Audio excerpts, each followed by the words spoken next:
جی ہم اس وقت موجود ہیں گجرانوالہ کے علاقہ اروپ میں، جہاں کی رہائشی رفت عارف المعروف سسٹر زیف، جنہوں نے اقوام متحدہ کا گلوبل ٹیچر ایوارڈ جیت کر پوری دنیا میں پاکستان کا نام روشن کر دیا ہے۔ پیرس میں ہونے والی تقریب میں ان کو یہ ایوارڈ دیا گیا ہے۔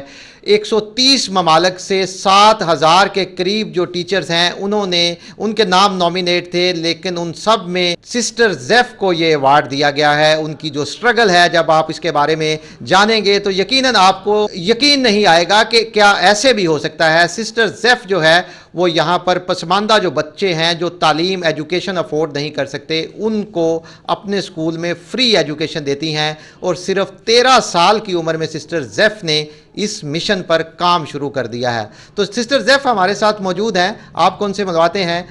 بتائیے گا سسٹر زیف کہ ایک یہ جو آپ کو ایوارڈ دیا گیا ہے، سب سے پہلے تو بتائیں کیسا لگ رہا ہے، اور پیرس میں جب ایک پاکستانی ٹیچر کا نام پکار کر ایوارڈ دیا گیا تو کیا تاثرات تھے؟ بے انتہا ایکسائٹیڈ، خوش۔ ایوارڈ ملنے کی خوشی سے زیادہ یہ خوشی تھی کہ میں پاکستان کے لیے کچھ کر پائی ہوں، اور میں نے پاکستان کا نام سر بلند کیا ہے۔ بہت ایموشنل تھی، اب زیادہ ایموشنل ہوں جب اپنے لوگوں میں آئی ہوں تو، کیونکہ جب ہم ملک سے باہر جاتے ہیں تب پتہ چلتا ہے کہ ہمارے ملک کی کیا ویلیو ہے، ہمارے لوگوں کی کیا ویلیو ہے۔ سو آئی ایم سپر ایکسائٹیڈ۔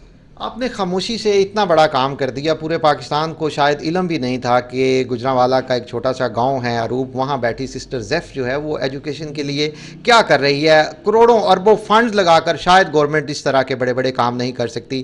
یہ تھوڑی سی سٹوری بتائیں ہمارے ناظرین کو کہ 13 سال کی عمر میں اس وقت کیا ہوا تھا اسکول میں آپ کے ساتھ جب آپ نے یہ سب سوچا؟ اب اسکول میں اکثر ٹیچرز مارتی رہتی تھیں اور ان کی لینگویج بڑی رف تھی، میری اس سے سیلف رسپیکٹ مجروح ہوتی تھی۔ اور ایک دن ایسا ہوا کہ کسی بات پہ میری ٹیچر نے میرے ساتھ بہت برے طریقے سے بات بھی کی، میرے ہاتھوں میں انہوں نے پینسل دبائی اور اس کو دبا دیا انگلیوں میں پینسل کو رکھ کے۔ مجھے لگا کہ مطلب اب مجھے اسکول میں نہیں آنا، میں نے اسکول چھوڑ دیا۔ لیکن ساتھ میں نے یہ بھی فیصلہ کیا کہ مجھے ایک اسکول بنانا ہے، اور مجھے ان بچوں کے لیے بنانا ہے جن کے ساتھ اس طرح کا سلوک ہوتا ہے۔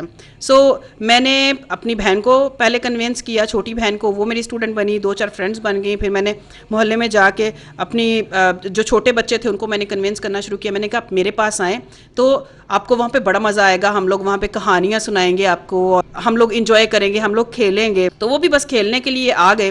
لیکن پھر اس کے بعد میں نے ان کا انٹرسٹ ڈیولپ کرنے کے لیے، بیکاز میرے پاس اتنے پیسے نہیں تھے میں کتابیں لیتی، نوٹ بکس لیتی، تو میں نے اخبار پڑھنا شروع کر دیا، بیکاز میرے فادر جو ہیں وہ اخبار ہمیشہ پڑھتے ہیں۔ اخبار پڑھتی تھی، وہاں سے ان کو سٹوریاں سناتی تھی، وہاں سے ان کو جو سنڈے میگزین ہوتا تھا خاص طور سے، وہاں سے ان کو میں پوئمز لے کے سناتی تھی۔ تو بہت سارا میں نے مواد جمع کر لیا، اور پھر میں ان کو کہتی تھی مجھ سے کویسچنس کریں، آپ سوال پوچھیں۔ وہ جیسے جیسے ان کے اندر نالج جا رہا تھا، ان کا انٹرسٹ ڈیولپ ہو رہا تھا، وہ دوسرے بچوں کو بتا رہے تھے۔ 7ویں جماعت سے آپ نے اسکول چھوڑ دیا تو بچوں کو پڑھانا شروع کر دیا، اپنی ایجوکیشن کیسے کمپلیٹ کی وہ بھی بتائیں ذرا۔ جیسے کہ میں نے کو بتایا کہ میں نے یہ ارادہ کیا کہ اب میں نے کسی اسکول میں نہیں جانا، تو پھر میں نے خود کو بھی خود ہی پڑھایا۔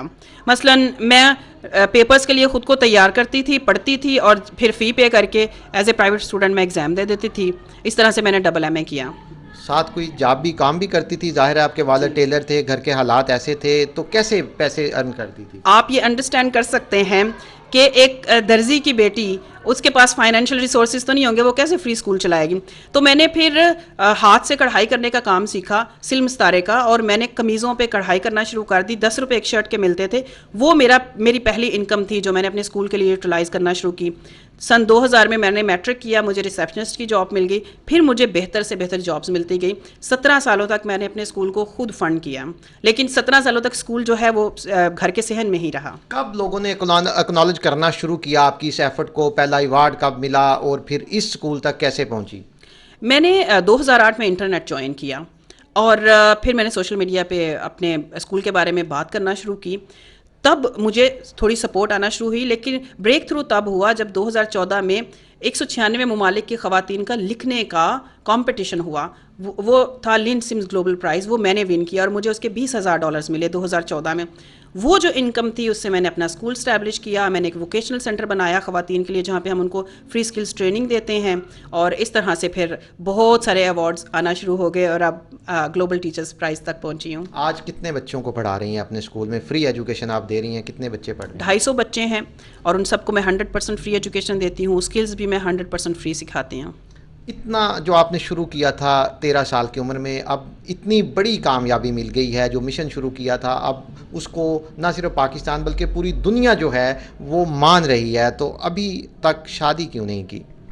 بیکاز مجھے لگتا ہے جو میرا مشن ہے وہ شادی سے زیادہ بڑا ہے, یہ زیادہ امپورٹنٹ ہے, اور پھر میں فلی طور پہ کمپلیٹلی اپنے آپ کو میں ڈیووٹ کرنا چاہتی ہوں اپنے مشن کے لیے. مجھے اس سے خوشی ملتی ہے یہ کام کر کے, میں اس سے تھکاوٹ محسوس نہیں کرتی ہوں. جیسے ہی ایک لائف چینج ہوتی ہے مجھے انسپریشن ملتی ہے کہ مجھے اور کام کرنا ہے. اچھا سسٹر زیف کا اب آگے ڈریم کیا ہے؟ کیسے کیا کرنا چاہتی ہیں, یا لگتا ہے جو سوچا تھا وہ کر لیا؟ نہیں, ابھی نہیں کیا, کیونکہ میں 2000 بچوں کے لیے اسکول بنانا چاہتی ہوں, ہاسٹل بنانا چاہتی ہوں جہاں پہ میں ان کو دنیا کی بہترین ایجوکیشنل فیسلٹیز دینا چاہتی ہوں. اس پرائز منی سے وہ ممکن نہیں ہے, بیکاز مجھے یہ 10 سے 15 سالوں کے درمیان میں تھوڑے تھوڑے کر کے پیسے ملیں گے. مجھے جگہ چاہیے. میں چاہتی ہوں کہ مجھے حکومت جگہ ڈونیٹ کرے جہاں پہ میں اپنا اسکول جو ہے وہ اسٹیبلش کر سکوں 2000 بچوں کے لیے. وہ میری فائنل ڈیسٹینیشن ہے. پوری دنیا کا میڈیا بات کر رہا ہے آپ کی کامیابیوں کے بارے میں, تو ابھی تک پاکستان کی جو حکومت ہے ان کی طرف سے کوئی رابطہ کیا گیا؟ جی, ہمارے جو ایمبیسیڈر صاحب ہیں اور جو ہمارے ایجوکیشن منسٹر ہیں وہ وہاں پہ فرانس میں موجود تھے سیرمنی میں. ہمارے جو وزیر اعظم صاحب ہیں انہوں نے بھی ٹویٹ کیا, مجھے کنگریچولیٹ کیا.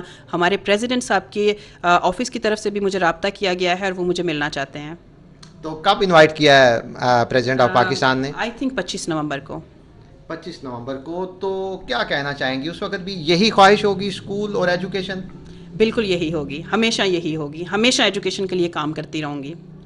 آپ نے سسٹر زیف کی بات سنی, یقیناً یہ ایک ایسی کہانی ہے جس پر یقین کرنا شاید آپ ابھی تک حیرت میں ہوں گے کہ 13 سال کی بچی جو ایک سرکاری اسکول میں 7ویں جماعت کی طالبہ تھی, اس کو اس کے ٹیچر نے مارا اور اس نے اسکول چھوڑ دیا, اور اس نے پھر سوچا کہ میں اس کو تبدیل کروں گی. یہ جو بچوں کو مارا پیٹا جاتا ہے نہ صرف اپنے لیے تبدیل کروں گی بلکہ اپنے ارد گرد بہت سارے بچوں کو اس سے نکال کر لے جاؤں گی. انہوں نے اس وقت یہ شروع کیا, اپنے گھر کے صحن میں بچوں کو پڑھانا شروع کیا. وہاں سے 1997 میں جو سفر شروع ہوا تھا, آج 2023 میں اقوام متحدہ کا گلوبل ٹیچر ایوارڈ جیت کر انہوں نے ثابت کر دیا ہے کہ جو انہوں نے سوچا تھا جس مشن کے بارے میں, شاید اس وقت اتنا بڑا سوچا بھی نہ ہو, کیونکہ ہمیں لگ رہا ہے سسٹر زیف کے جو فیس کے تاثرات ہیں, ان کی جو باتیں ہیں وہ بہت خوش ہیں. تو آج بھی وہ یہی سوچ رہی ہیں کہ آگے بھی اس سے زیادہ ایجوکیشن کے لیے, وہ کہتی ہیں کہ ان کی زندگی کا ایک ہی مقصد ہے, اسی لیے انہوں نے شادی بھی نہیں کی. وہ بچوں کے لیے ایک بڑا تعلیمی ادارہ بنانا چاہتی ہیں. تو حکومت پاکستان یا پاکستان کے جتنے بھی رہنے والے دوسرے ایسے لوگ ہیں جو ایجوکیشن کے لیے کچھ کرنا چاہتے ہیں, تو یقیناً ان کے لیے اس سے بہتر کوئی آپشن نہیں ہو سکتا کہ سسٹر زیف کی جو 26 سال کی سٹرگل ہے, جنہوں نے عملی طور پر ثابت کیا ہے, تو ان کے ساتھ مل کر وہ ایجوکیشن کے لیے کچھ نہ کچھ کر سکتے ہیں.